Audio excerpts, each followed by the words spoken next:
오늘 우리에게 주시는 말씀은 누가복음 8장 19절로부터 21절의 말씀입니다. 누가복음 8장 19절로부터 21절의 말씀입니다.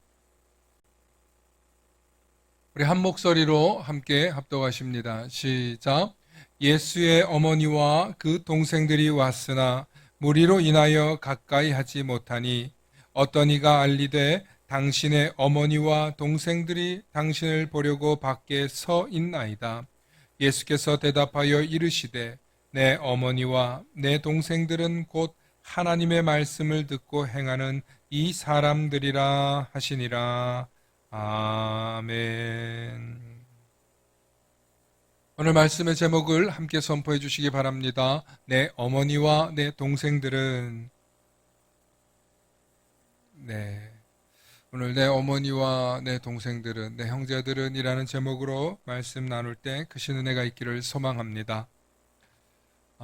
오늘 말씀은 예수님에 관련된 이야기 중, 그 중에 예수님의 가족사와 관련된 이야기인데 아주 부분적으로 예수님의 가족사 이야기가 나오기 때문에 우리가 참 이해하기 힘듭니다. 근데 또 이해하기 힘든 상황이 놓였어요. 아마 유럽인들이나 외국 사람들은 이 이야기가 크게 문제가 좀 안 될 텐데 우리처럼 부모와 자식 간의 관계를 매우 중요하는 동양적 사고, 유교적 사고를 갖고 있는 우리 민족에게는 이게 좀 납득하기가 힘든 얘기입니다. 보시면 오늘 예수님께서 예수님의 어머니와 형제들에게 뭘 하고 있냐면 예수님이 선긋기를 하고 있는 거예요. 어떤 사람이 예수님의 어머니와 형제들이 온 걸 알았어요. 그래서 예수님의 어머니와 형제들이 왔다고 예수님에게 알렸더니 예수님이 뭐라고 얘기하십니까? 내 어머니와 내 동생들은 곧 하나님의 말씀을 듣고 행하는 이 사람들이다. 이 사람들이라 이렇게 아주 구분해서 얘기를 해 주셨습니다. 예수님께서 분명히 지금 실존적인 어머니와 형제들이 왔는데 내 어머니와 내 형제들은 하나님의 뜻을 말씀을 듣고 행하는 이 사람들이다라고 얘기하고 있다는 것이죠. 왜 예수님께서 이렇게 말씀하셨을까? 우리는 좀 납득이 안 되고 공감하기 어려운 내용입니다. 이유가 있습니다. 예수님께서는 자신이 하나님의 아들이라는 사실을 명확하게 알고 있었습니다. 내가 하나님의 아들이라는 확신 속에 살고 계셨고 하나님의 아들로서 수많은 이적들을 베풀고 계셨습니다. 그런데 예수님의 어머니와 형제들은 이제 예수님과 떨어진 지 얼마 되지 않았고 예수님께서 이 어머니와 형제들이 옴으로 인해서 예수님께서 다소 곤란해질 수 있는 상황들이 찾아온 것입니다. 왜냐하면 예수님의 어머니와 형제들은 예수님이 하나님의 아들이라는 것을 명확하게 믿을 수가 없어요. 하나님의 아들이라고 얘기는 하는데 아니 우리랑 같이 자랐잖아. 그럼 우리도? 라고 오해할 수도 있고 성령의 잉태로 태어났다고 하는 마리아 어머니는 알지만 어머니 또한 여전히 이 부모와 자식의 정을 끊지 못하는 연민의 정이 있단 말이에요. 그렇기 때문에 이 관계로 지금 들어오면 예수님이 지금 하시고자 하시는 자신의 사역 속에 가족들이 들어오게 되는 거란 말이에요. 예수님께서 지금 내 영역에서 내가 할 말만 한다. 내 영역에서는 내가 할 일만 한다는 선을 그으신 거예요. 그래서 가족들로 하여금 이 영역에서는 내 사역에서는 가족이니 뭐니라고 하지 말라는 뜻인 거죠. 최근에 우리나라는 대통령만 뽑아 놓으면 가족들 문제 가지고 항상 이렇게 문제를 삼잖아요. 지금 대통령뿐만 아니라 모든 정치 권력을 가진 사람들의 가족들을 뒤흔들어서 그 사람이 문제가 있다. 그 사람이 인간적으로 정치적 실력이나 혹은 지도력을 보는 게 아니라 그 사람 측근의 사람들 때문에 문고리 3인방, 뭐 윤핵관, 뭐 이런 말들을 해가면서 굉장히 이제 비판하고 거기서부터 계속 흠집을 내서 언론 또 여론에서 만들어서 일을 못하게 만들지 않습니까? 지도자에게 측근들이란 특히 그냥 정치적으로 측근이 있을 수 있죠. 그런데 가족이 들어가는 순간 그때부터 어떻게 돼요? 물고 뜯고 난리가 나는. 그러므로 지도자나 혹은 한 회사나 한 기관을 대표하는 사람은 자신의 가족들을 측근의 자리로 놓으면 문제가 생겨요. 네. 저도 이 말씀을 보면서 곰곰이 생각했어요. 우리 가족들이 정말 애쓰고 수고하는데 다 잘라야 되나? 다 자르면 이게 뭐 돌아가지도 않는 교회이기도 하지만 참 뭐 이렇게 뭐 비선 실세로 있을 만한 가족들이 있는 것도 아니지만 오해받을 수 있다는 거죠. 동시에 함께 힘을 합쳐서 애쓰는 것도 중요하지만 아, 정확하게 따지면 우리가 선을 그어야 될 건 그어야 되는구나 하는 생각을 저는 하게 되었습니다. 여러분 예수님께서도 자신의 가족들이 오면 얼마나 반갑겠습니까? 얼마나 좋겠습니까? 실제로 나중에 야고보와 요한은 예수님의 사촌들이에요. 네. 예수님의 제자들 가운데 야고보와 요한은 예수님의 측근들이에요, 사실은. 그렇게 예수님의 제자들이 됩니다. 그런데 지금 예수님의 초기 사역 가운데 수많은 무리들이 따르고 있는 이 가운데 예수님의 가족들이 들어온다? 분명히 문제가 생겼을 것으로 생각됩니다. 그것만 이야기하는 건 사실 아닌데 예수님께서 오늘 이 가족들에게 선을 그으면서 예수님의 사역을 구분하고 있는 장면도 있지만 예수님은 왜 이렇게 선을 그으셔야만 했을까를 보면서 오늘 저는 그동안 여러분들에게 나누고 싶었던 선 긋기에 대한 이야기를 좀 하려고요. 여러분 사람은 살아가는 데 있어서 선을 잘 그어야 돼. 관계에 있어서 선을 잘 그어야 돼. 우리 그런 말 하잖아요. 저 사람 나한테 지금 선 넘네? 네, 선 넘네. 여러분 제가 강단에서 여러분들한테 아무리 선을 넘으려고 해도요. 이 관계는 선을 넘는 것 같아도 넘을 수가 없어요. 왜냐하면 객관적 관계예요. 그런데 개인적으로 제가 집을 찾아간다거나 늦은 시간에 전화를 한다거나 굉장히 편한 복장으로 여러분들을 만나거나 이건 다른 얘기예요. 완전히 다른 얘기. 사랑하는 성도 여러분, 우리가 관계를 잘 하기 위해서는 반드시 선긋기가 필요한데 이걸 학문적으로 바운더리 이론이라고 해요. 바운더리라는 건 경계예요, 경계. 울타리란 뜻도 되죠. 그래서 뭐 울타리 이론, 바운더리 이론 이렇게 한국에 소개되고 있는데 여러분 인간이 필요로 하는 자신만의 고유의 영역이 있는 거 아십니까? 여러분 아주 작은 갓난 아기에서부터 아주 나이가 많은 노년에 이르기까지 사람은 자신의 고유의 영역이 있어요. 생각을 침범한다거나 혹은 내 육체를 침범한다거나 이것은요 사람을 아프게 해요. 병들게 해요. 그리고 그런 행동은 사람을 혹은 침체되게 해요. 사람의 정신을, 사람의 마음을. 그래서 인간관계에 있어서 사람에게 어느 정도 이상의 선을 넘잖아요. 그러면 문제가 됩니다. 사람은 관계적인 존재이기 때문에 이 관계로 인해서 사람은 정말 행복할 수도 있지만 이 관계가 어느 정도 선을 넘어가면 행복하다가도 무서울 수가 있어요. 기쁘다가도 불편할 수가 있어요. 행복하다가도 공포스러울 수가 있어요. 왜 그러냐면 현대인들은 개인의 영역을 굉장히 중요하게 생각합니다. 뭐 이거는 이제 동서양을 막론하고 모든 사람들이 자신의 개인의 영역이 있어요. 여러분들 개인의 영역은 어디입니까? 여러분들의 개인의 영역. 사람이 내가 관계에 있어서 사람들이 여기까지 와도 돼 하는 영역이 어디까지 되십니까? 한번 그걸 오늘 제가 여러분들에게 좀 알려드리려고 화면을 통해서 좀 설명해 드리려고 합니다. 네. 인간관계에서 적절한 경계는 어디까지이고 넘어서는 안 될 선은 무엇인가 한번 생각해 보시기 바랍니다. 인간관계에서. 자, 다음 화면 보겠습니다. 영어로 되어 있는데요. 셀프가 자신이에요. 자신. 노란 선이에요. 이 영역은 침범하면 안 돼요. 무슨 얘기냐면 아직 자아가 형성되기 전인 아이들은 영역이 없어요. 막 넘어갈 수 있어요. 그런데 아이들도요, 자기 몸에 대한 권한과 영역이 있어요. 자기 몸에 대해서 아이들이 막 너무 사랑한다고 꽉 껴안으면 고통스러워하죠. 또 너를 똑바로 키우려고 체벌하는 거. 여러분 아이들이요, 그거 굉장히 고통스러워하고 상처받습니다. 한 번만 그래도 아이들이 오랫동안 기억하고 있어요. 그래서 셀프는 자아예요, 자아. 어린아이부터 어른애까지 자신의 신체적인 부분을 침해당하면 안 돼요. 성인은 자신의 신체를 침해하면 어떻게 합니까? 방어할 수 있잖아요. 네.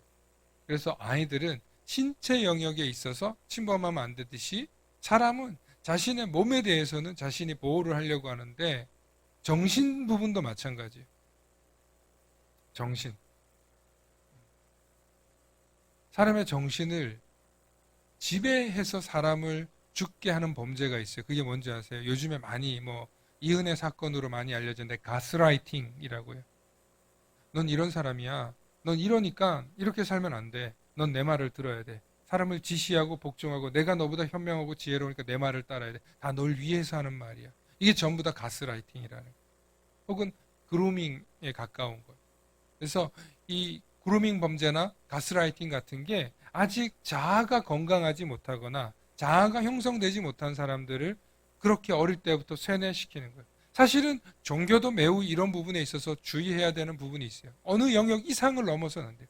스스로 선택할 수 있는 시기가 있어야 되고 스스로 믿는 것을 깨닫고 경험하고 그걸 고백해야 되는 게 진짜 신앙이에요. 어릴 때부터 교육을 했다고 해서 넌 이렇게 쭉 잘 자랄 거야. 착각이에요. 스스로 깨달을 시기가 분명히 옵니다. 그래서 자아의 영역이 있는 거예요. 그 다음 바운더리가 있어요. 보라색 부분이죠. 보라색. 패밀리. 어디예요? 가족이에요. 가족끼리는 서로 보여줄 수 있는 부분들이 있어요. 속옷 차림으로도 만날 수 있고, 사실 어느 부분 이상까지는 서로 잠옷 차림으로 만나고 하는데 큰 경계선이 없어요. 그런데 가족이 아닌 사람들, 우리 사회 구성원이나 친구나 이웃들이 그렇게 들어오면 그 부분은 문제가 되는 거예요. 물론 친구들끼리도 굉장히 친하시죠. 목욕도 다닐 수 있고, 또 수영장에 가다 보면 탈의실에서 옷도 갈아입을 수도 있고, 그건 동성끼리는 가능한 일이죠. 그런데 이성끼리 그렇게 되면 어떻게 됩니까? 네. 해외에 가면 어떤 바다에는 서로 다 벗고 그런 데가 있다고 하는데, 그건 그 사람들 세상이고, 영역이 있는 거예요, 영역이. 가족 간에도 넘지 말아야 될 선. 가족끼리 지켜야 되는 선이 있는 거예요. 가족끼리. 그 다음 영역이 이제 연두색으로 있는 커뮤니티예요. 이제 우리의 공동체. 우리가 속해 있는 교회일 수 있고 학교일 수 있고 기관일 수 있어요. 그럼 그 안에서 이루어지는 또 영역이 있다는 거예요. 그 정도 선. 그 정도 선. 제가 우리 아이들한테 물어봤어요. 같은 반의 아이들이 다 친구냐? 그러니까 친구가 아니래요. 옛날에는 같은 반에 다니면 다 동급생이고 친구였잖아요. 근데 지금은 친구가 아니에요. 그냥 같은 반일 뿐이에요. 1학년 때부터 그게 구분이 돼요, 아이들이. 그래서 저도 놀랐어요. 무조건 친구라고 생각하지 않아요. 네. 참 그런 부분들이 많이 달라졌죠, 옛날 세상하고. 그 다음, 우리가 또 다른 커뮤니티가 있어요. 온라인이 있어요, 온라인. 요즘 청소년이나 젊은이들이요, 온라인에서 자기를 막 오픈해요. 노출해요. 사진도 보여주고 자기 자신도 보여주고 또 거기서 사이버상에서 온라인상에서 만난 관계로 더 깊은 관계로 가려고 해요. 네, 이성끼리 또 동성끼리 게임에서 어떤 취미에서 만날 수 있어요. 그런데 온라인에서 깊은 관계로 가기까지 몇 단계를 거쳐야 되는지 아세요? 커뮤니티로 들어와야 되죠. 또 나중에 친구가 되고 애인이 되고 결혼을 하려면 패밀리로 2단계나 깊은 단계를 거쳐 나와야 돼요. 그런데 온라인에서 너무나 쉽게 셀프까지, 패밀리까지 막 넘어오려고 하는 거예요. 그래서 문제가 되고 범죄가 되고 사건 사고가 나는 거예요. 난 그 영역까지 아니었어. 네가 나랑 온라인에서는 이렇게 대화했잖아. 근데 왜 나한테 선을 그어? 나한테 이렇게 거리를 둬? 그렇지 않아요. 우리 어린이 친구들이 요즘에 게임을 하거든요. 게임을 하는데 온라인으로 지들끼리 게임 그룹을 만들었어요. 거기서 전화 통화하면서도 막 통과해요. 막 몇 시에 만나자 뭐 해서 막 얼마나 재밌게 하는지 몰라요. 그런데 그 관계는 어디예요? 커뮤니티에서 온라인 정도 관계라는 거죠. 인간관계는 이렇게 어느 정도 영역이 있어요. 이렇게 지금 확장시켜 놓은 것처럼 스마트 바운더리라고 되어 있는 이 고리가 뭐냐면 우리가 이 영역을 잘 지켜야만 우리의 인간관계뿐만 아니라 나를 지킬 수 있다는 거예요. 저 영역은 따라해봅시다. 나를 지키기 위해서 존재한다. 예, 선은 나를 지키기 위해서 그래요. 그래서 우리가 이런 표현을 써요. 넘길게요. 내가 선을 넘지 않아야, 따라해봅시다. 함께 읽겠습니다. 시작. 내가 선을 넘지 않아야 상대방도 선을 넘지 않는다는 거예요. 여러분, 뭐 이게 아멘 할 것까지는 아닌데, 여러분, 진짜 이게 여러분, 우리의 관계에 있어서요, 내가 선을 안 넘어야 돼요. 그런데 사람이 화가 나면 선을 넘을 때가 있어요. 너무 좋아도 선을 넘을 때가 있어요. 저 사람하고 정말 가까워지고 싶을 때 선을 넘을 때가 있어요. 예를 들면 이런 거예요. 나는 그냥 나한테 있어서 선물 하나를 그냥 줬어. 그냥 있어서 준 거야. 근데 상대방은 그 선물이 저 나한테 왜 줬지? 그것도 한 10만 원은 돼 보이는데 이 정도 값어치를 나한테 준다고? 나도 부담스러운데? 근데 저 사람하고 나하고 관계를 트고 싶다. 10만 원이나 되는 선물을 나한테 줬네? 그럼 나도 거기에 합당하는 뭔가를 주고 싶다. 그럴 때는 서로 선이 오가는 관계가 되는 거예요. 그런데 초면에 서로 깊은 관계도 아닌데 막 선물을 주고 막 비싼 걸 주고 그럼 저희 애가 친구들한테 지가 선물이 생겼어.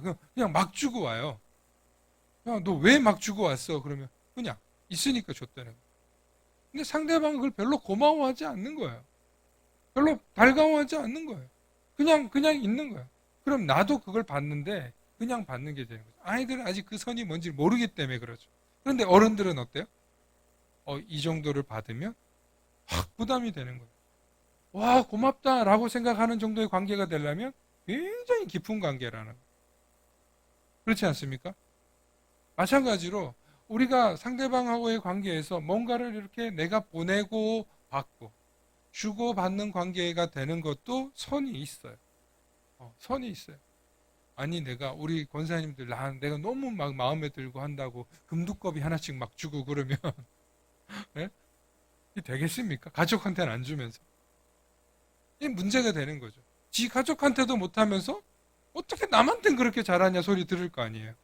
선이 있는 거예요. 선이.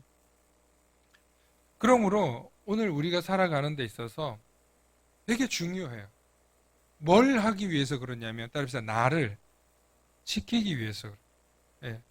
내가 소중하고 나를 지키기 위해서 상대방도 지켜주는 거예요. 그러니까 나를 먼저 지킬 줄 알아야 돼요.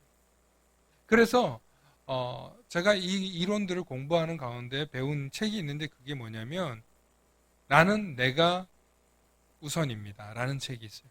나는 내가 우선입니다. 네. 그 얘기는 뭐냐면 이기적으로 살아라. 네 욕심대로 살아라 이런 뜻이 아니에요.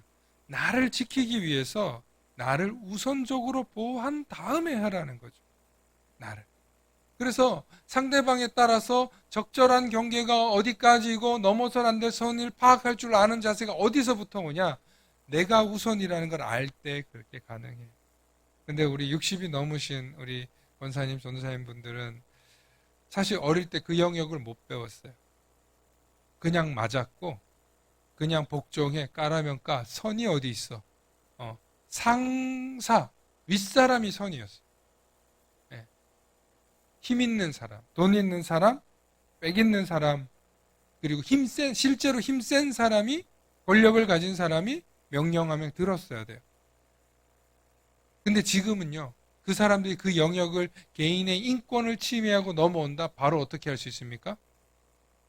미투 하는 거예요, 미투. 미투. 저 사람이 성적으로 나한테 넘어왔다. 저 사람이 나한테 권력으로 나를 짓눌렀다. 내 취업에 방해를 주었다. 선을 넘는 게 있으면, 왜? 그만큼 우리 사회는 개인이 소중해진 그런 시대예요. 개인의 영역. 그래서 우리가 의자도 지금 다 하나씩 있는 거 아니에요.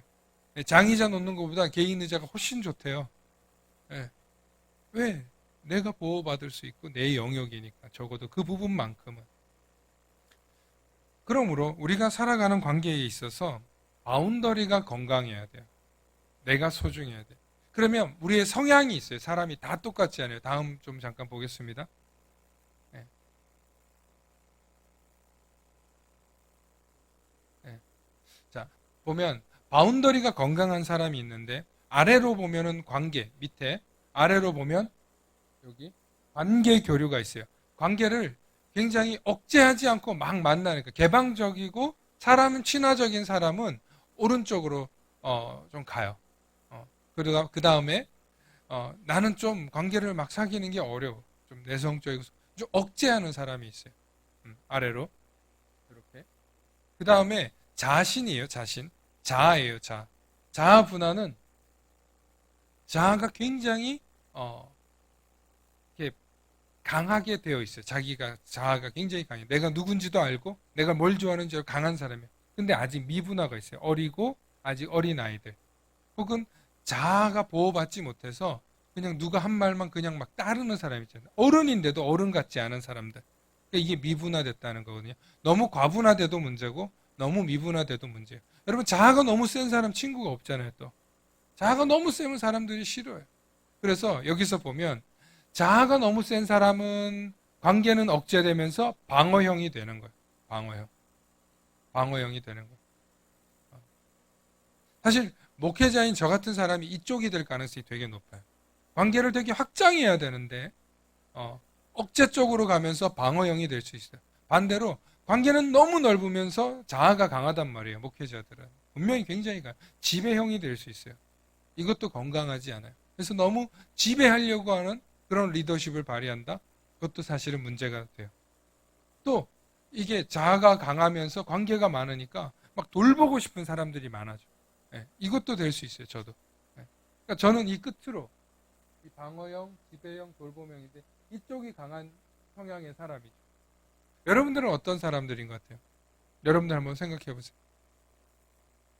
내가 어느 쪽이다라는 걸 대충 감이 와요. 방어형일 수도 있고 수능형일 수도 있고 돌봄형일 수도 있고. 이 속에서 여러분들이 어떻게 하면은 바운더리가 건강하다?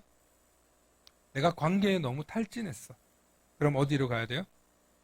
관계를 좀 줄이고, 관계를 좀 줄이고 나의 어떤 쉼과 나의 개인적인 시간을 가져야 되는. 또 내가 요즘 나한테 너무 몰입했어. 너무 집중했어. 나한테 과분화됐어. 과몰입됐어. 그러면 이제 좀 나를 좀 내려놓고 다른 사람 생각도 좀 듣고 다른 사람도 보고 이렇게 하면서 바운더리가 건강해질 수 있습니다. 아마 굉장히 좀 어려운 이론이라 여러분들한테 복잡할 수 있는데요. 관계에 있어서 나는 왜 관계가 이렇게 힘들까? 여러분 60이 넘어서도요. 좋은 관계를 만드는 사람은 계속 좋은 관계를 유지해요. 이미 삶의 지혜가 굉장히 자기 자신도 알고 충만하기 때문에 여러분들 어떻게 해야 될지 알아요. 내 몸에 대한 것도 알고 내 관계에 대한 것도 알고 내 주변에 어떤 사람이 나하고 맞는지도 잘 알아요. 그런데 이걸 알고 있으면 조금 더 편해요. 내가 너무 이기적이게 굴었나? 내가 너무 저 사람 영역에 침범했었나? 하고 우리를 점검할 수 있는 거예요. 어떤 게 무조건 좋은 거다라고 얘기하는 게 아니라 가능하면 이 중간을 지키는 사람이 바운더리가 건강한 사람이라는 것입니다. 네드라 그로버 타와브가 쓴 나는 내가 먼저입니다를 책을 쓴 이 교수는 우리 관계에서 이런 사람들을 몇 가지 예로 듭니다. 왜 나한테는 이렇게 맨날 돈 빌려달라는 사람들만 꼬일까? 난 맨날 막 이런 사람들만 찾아질까? 하면서 골치 아픈 영역이 있을 때가 있어요. 저 화면을 이제 저 보여주세요. 또 어떤 사람은 관계를 있을 때 이게 뭔가 부탁하면 그걸 거절하면 막 죄책감을 느끼는 사람이 있어요. 내가 이거를 도와줘야 될 것 같고 이걸 안 도와주면 너무너무 미안할 것 같고 또 사람을 사귈 때 내 정보를 그냥 너무 삽시간에 털어놓는 사람들이 있어요. 교회에 오면 그런 사람들이 정말 많아요. 특히 목회자는 비밀을 보호해 주는 훈련을 받아요. 막 떠드는 목회자들 위험합니다. 교회에서 어떤 교회가 이게 문제가 됐는데 소위 말하면 이 교회는 목욕탕 관계를 하는데요. 그게 무슨 얘기냐면 다 자기의 모든 걸 오픈하는 그런 그 대표적인 게 이제 분당에 있는 어떤 교회예요. 그러다 보니까 성도들끼리 서로 가정사를 다 알아요. 누가 가정이 어떻게 됐고 누가 집에 무슨 문제가 있고 누가 집에서 뭐 어떤 재산을 잃었고 자식이 죽었고 뭐 바람을 폈고 뭐 이런 얘기를 다 하는 거예요. 얼마나 중요한 얘기들이에요. 근데 이게 너무 오픈되다 보니까 성적인 부분들까지도 막 얘기가 되면서 젊은 사람들끼리 또 서로 흠이 있는 사람들끼리 문제가 돼서 이게 문제가 된 지금 케이스가 지금 많이 발생하고 있다는 거예요. 교회 안에서. 왜? 내 문제를 쉽게 오픈하다 보니까 상대방이 내가 어떤 거에 약점이 있는지를 아는 거예요. 그런 다음에 그거 가지고 서로 얘기를 하는 거예요. 평신도들끼리. 여러분 평신도들이 교회 와서 책임이 있는 줄 아세요? 없어요. 내가 문제 생기면 이 교회 떠나면 되지. 목회자는 너무 마음이 아파요. 와가지고 자기가 와서 이 얘기 저 얘기 해가지고 난리 쳐놓고는 딴 교회 가면 되죠. 진짜 나쁜 거예요. 근데 성도들은 그래요. 교회가 풍지박산 나는 거예요. 제가 지금 아는 교회만 해도 그런 문제로 2개의 교회가 있어요. 교회 안에서 가정 깨지고 그렇게 되는 거예요. 관계가 있어서요. 우리가 목장 모임 할 때 목장 모임에 뭘 제일 중요시한다고 첫 번째 선언합니까? 목장 모임에서 뭘 제일 중요시한다고 선언해요? 뭐 서약해요? 서약 안 해요? 목장 모임에서? 나는 이 이야기를 다른 사람에게 옮기지 않겠다고 선언 안 합니까? 예? 하시죠? 여러분 목장 모임은요. 정말 선언을 하는 이유가 뭐냐면 근데 거기서도 해야 될 얘기가 선이 있어요. 정말 내가 간절한 기도의 제목이 있고 나의 꿈과 비전에 대한 이야기는 하세요. 마음껏 하세요. 그런데 내 개인사, 뭐 내 이제 병원이나 질병이나 이런 문제의 기도 요청 필요할 수 있겠죠. 그런데 내 지난날의 과거의 죄까지 막 다 얘기하면서 나 이런 사람인데 깨끗해져서 너무 좋아. 그때 당시엔 좋을 수 있는데 그 이야기를 들은 사람들의 마음은 달라요. 건강하지 못한 사람은 그걸 이용해요. 영적으로 병든 사람은 그걸 이용해서 흠잡아요. 그게 인간이에요. 아니, 목회자도 그런 마음이 들 때가 있는데, 책임이 있고, 공인이고, 사회적으로 지탄받을 수 있으니까 조심하고 안 하는 것 뿐이지, 여러분들 관계에 있어서 굉장히 조심해야 돼요. 저는 특히 우리 아이들, 젊은 세대들한테 꼭 당부하는 거예요. 함부로 집안 얘기, 비밀번호 얘기, 뭐 이런 거 함부로 하지 말라고 꼭 얘기해요. 근데 우리 60대가 넘으신 분들은 그게 잘 안 되죠. 뭐 저희 어머니 같은 경우도 집안 비밀번호 다 공유하고 사실 이제 본인이 뭐나 보호를 받고 외부에서 급하게 올 수도 있고 그러니까 그런 경우도 있는 것도 사실이죠. 그런데 여러분 그거에서 자유롭다면 괜찮아요. 내가 거기서 자유롭다면 괜찮아요. 난 다 허용이 돼. 그러면 괜찮아요. 그런데 괜찮지 않은 사람도 있다는 거예요. 나는 괜찮은데 상대방은 안 괜찮을 수 있다는 거예요. 그래서 우리는 바운더리를 알아야 돼요. 어떤 사람은 애정 결핍형이 있어요. 그러면 남에게 관심받고 인정받고 사랑받고 싶어가지고 굉장히 빨리 자신을 털어내요. 자신을 빨리 털어내는 사람들의 특징은 뭐다? 애정 결핍이다. 교회에 오는 많은 사람들이 뭐다? 교회에 오는 많은 사람들이 뭐다? 대부분 애정 결핍. 우리 교회 새가족으로 오시는 많은 분들이요. 예배를 드리기 위해서 오는 분도 있어요. 멀리 못 가서 또 코로나 때문에 좀 사람이 없는 데 가서 예배 드리고 싶어서 오는 사람들도 있어요. 그런데 교회에 와서 정착을 하고 자기 자신을 표현하고 오픈하는 가운데에서 막 드러내는 사람들이 있어요. 그거 애정결핍. 그런데 여러분 또 한 가지 더 있어요. 관계에서 부모 자식 간의 관계를 한 가지 더 얘기하고 나는 얘를 사랑해서 막 허용해줘. 부모와 자식과의 관계입니다. 바운더리에서 가장 가까운 영역이죠. 자아 다음의 영역이 가족이잖아요. 나는 내 자식한테 모든 걸 다 줄 수 있어. 다 줬어. 근데 허무해. 줬는데 왜 쟤는 내 말대로 안 하지? 왜 내가 기대한 대로 안 살지? 허무해. 누가 잘못한 거야? 자식도 잘못한 부분이 있겠지만 부모 스스로가 주고 난 뒤에 잊어버려야 돼요. 내가 너한테 이만큼은 했어. 근데 나 여기까지야. 라고 할 수 있어야 돼요. 근데 여기까지야를 안 하고 다 주셨잖아요. 허용되는 사람만 해야 되는 거예요. 허용이 안 되는데 하잖아요. 그러면 어떻게 돼요? 소송 들어갑니다. 그래서 그런 거 있잖아요. 얼마 전에 뉴스로도 보셨나요? 자녀들한테 재산 물려줬는데 얘네들이 나 안 돌봐온다 그래서 이거 다시 돌려받겠다는 소송. 부모 자식 간의 소송이 있었던 거 아시죠? 몇 년 전부터 있었던 얘기예요. 그러니까 우리 부모님 세대들은 허용이 되게 넓어요. 자식들한테. 근데 지금 자식들이 그래요? 안 그래요. 관계를 중요시하고 철벽인 쳐요. 자식이 부모한테 철벽 치는 관계예요. 그러니까 지금 굉장히 가정 속에서 부모와 자식들 간의 세대 간의 갈등이 굉장해요. 우리 한국 사회에서. 그래서 핵가족이 더 늘어나고 있는 것도 원인이. 부모가 자식을 아직 독립적으로 바라보지 못하면 이런 현상이 생기는 거예요. 어릴 때부터 자식은 자식이에요. 부모는 부모예요. 서양인들은 그렇게 살아서 방도 따로 쓰고 그렇게 키웠다고 하잖아요. 무조건 좋은 건 아니지만 어릴 때부터 우리가 바운더리를 훈련받으면 건강하게 자랄 확률이 훨씬 더 높아요. 그런데 그 바운더리가 건강하게 자기를 지키면서 타인도 지키고 그 관계를 만들어 갈 때 우리가 건강한 공동체도 될 수 있어요. 그런데 이 바운더리가 약하고 바운더리가 뭔지 모르는 공동체는요. 성장하다가 깨지고 성장하다가 깨집니다.